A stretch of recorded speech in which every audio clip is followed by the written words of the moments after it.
بسم اللہ الرحمن الرحیم۔ السلام علیکم۔ دل میں پھر سے خوشیوں کا پیغام آ رہا ہے، دل میں پھر سے خوشیوں کا پیغام آ رہا ہے۔ مبارک ہو مومنو، پھر سے رمضان آ رہا ہے۔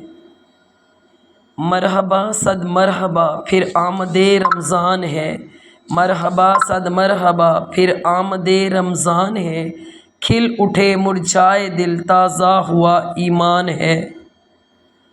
مانگ لو گڑ گڑا کر خدا سے، ابھی مغفرت سستی ہے۔ کہتے ہیں کہ رمضان میں رب کی رحمت برستی ہے۔ بے زباں کو جب وہ زبان دیتا ہے، پڑھنے کو پھر وہ قرآن دیتا ہے۔ بخشنے پہ آئے جب امت کے گناہ گاروں کو، تحفے میں گناہ گاروں کو رمضان دیتا ہے۔ ہم رہیں نہ رہیں اگلے برس، ہم رہیں نہ رہیں اگلے برس، مگر تم پھر بھی آؤ گے رمضان۔ در حقیقت تم نہیں، انسان ہے مہمان۔ رب کرے کوئی ادھوری نہ رہے دعا کسی کی، رب کرے کوئی ادھوری نہ رہے دعا کسی کی، سب کے لیے ایسا مبارک رمضان ہو، آمین۔ معلوم نہیں گناہ کتنے ہیں لیکن اے رب، اس رمضان کے صدقے بخش دے، آمین۔ رسول اللہ صلی اللہ علیہ وسلم نے فرمایا، آدمی کا ہر عمل 10 گنا سے 700 گنا بڑھا دیا جاتا ہے۔ اللہ نے فرمایا سوائے روزے کے، کیونکہ وہ میرے لیے ہے اور میں خود ہی اس کا بدلہ دوں گا۔ سبحان اللہ۔ خدا کرے اس رمضان آپ کے لیے جو ناممکن ہے وہ ممکن ہو جائے، آمین۔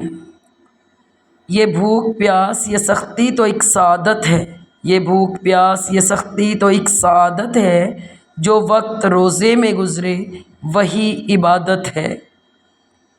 روزے دار کا سونا عبادت ہے اور اس کی خاموشی تسبیح ہے، اس کا عمل مقبول ہے اور اس کی دعا قبول ہے۔ روزے کا مقصد سحری و افطاری کی فکر و اہتمام کے بجائے قلب و نفس کی پاکیزگی کا اہتمام اور فکر ہے۔ وہ مہینہ آ رہا ہے جس میں دنیا کا سامان مہنگا اور آخرت کا سامان سستا ہو جاتا ہے۔ اس برکت والے مہینے کے صدقے اللہ تعالیٰ آپ سب کی پریشانیاں دور کرے اور آپ سب کی زندگی خوشیوں سے بھر دے، آمین ثم آمین۔ یا اللہ اس رمضان میں ہمارے ان تمام گناہوں کو معاف فرما دے جو ہم نے جان بوجھ کر کیے اور وہ بھی جو ہم نے انجانے میں کیے، آمین یا رب العالمین۔ نبی صلی اللہ علیہ وسلم نے فرمایا، جس نے ایک روزہ جان بوجھ کر چھوڑا وہ زندگی بھر بھی روزے رکھتا رہے پھر بھی ایک چھوڑے ہوئے روزے کا ثواب نہیں پا سکتا۔ رمضان کے عشروں کی دعا۔ پہلا عشرہ رحمت، رب اغفر وارحم وانت خیر الراحمین۔ دوسرا عشرہ مغفرت، استغفر اللہ ربی من کل ذنب واتوب الیہ۔ تیسرا عشرہ نجات، اللہم انک عفو تحب العفو فاعف عنا۔ اے اللہ ہمیں رمضان کے لیے سلامت رکھنا اور اسے ہمارے لیے سلامتی بنا دینا اور اس کو ہم سے قبول کر لینا یہاں تک کہ رمضان ہم سے رخصت ہو اور آپ ہمارے سب گناہ معاف کر چکے ہوں اور ہم پر رحم کر چکے ہوں اور آپ ہم سے درگزر کر چکے ہوں، آمین یا رب العالمین۔ ایک بار موسیٰ علیہ السلام نے اللہ سے پوچھا، یا اللہ جتنا میں آپ کے قریب ہوں اور آپ سے بات کر سکتا ہوں اتنا کوئی اور قریب ہے؟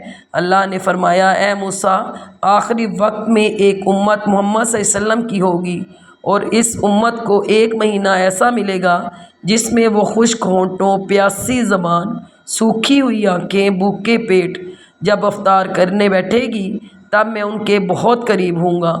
موسیٰ تمہارے اور میرے درمیان 70 پردوں کا فاصلہ ہے، لیکن افطار کے وقت اس امت اور میرے درمیان ایک پردے کا فاصلہ بھی نہیں ہوگا اور وہ جو دعا مانگیں گے اسے قبول کرنا میری ذمہ داری ہوگی، سبحان اللہ۔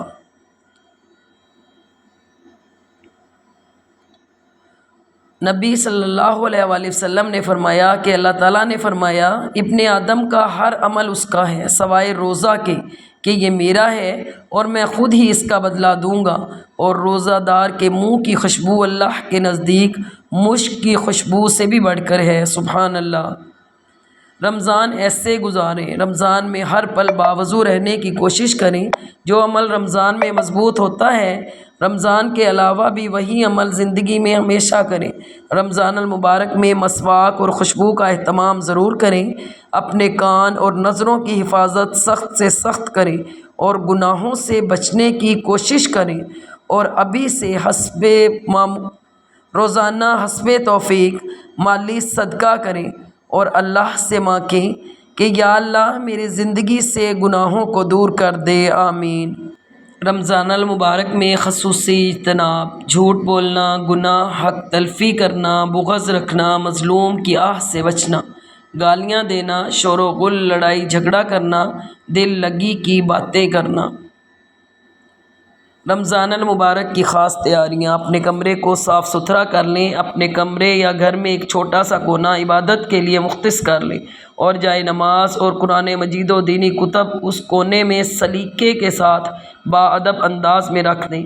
ایک ڈبہ بنا لیں، اس کا نام رمضان سیونگ رکھیں اور روزانہ صدقہ و خیرات اس میں ڈالتے جائیں اور ان پیسوں کو نیکی کے کاموں میں صرف کریں۔ کوشش کر کے کسی مفلس خاندان کو افطاری میں ضرور شریک کریں۔ قرآن کی وہ سورت جو آپ کو بہت پسند ہو اسے زبانی یاد کرنے کی کوشش کریں۔ کثرت سے استغفار کریں۔